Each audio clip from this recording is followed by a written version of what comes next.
Dragons, sword fights, and magic. Not in real life, but on Game of Thrones. Coming up next on Culture Vulture Live.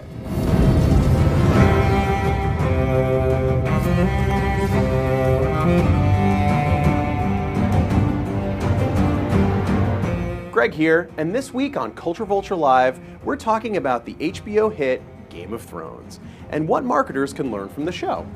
All season long, we've been recapping episodes online, exploring the lessons from Tyrion, Cersei, Arya, and more. And as the season comes to a close this Sunday, here are the three biggest takeaways. Number 1, adapt or die. In the real world, the stakes probably aren't as high, but the biggest lesson from Game of Thrones is to be adaptive with your marketing. Look at Tyrion's journey to Daenerys. If he hadn't been such a quick thinker, he would have been killed at least once or twice at this point. In this week's episode, we saw an adaptive response from Drogon the Dragon when his mom, Daenerys Targaryen, was in trouble. Ooh, dragon flame.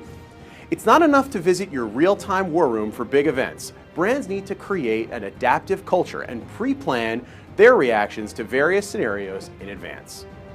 Number 2, find the right partners. Littlefinger is the master of alliances on Game of Thrones.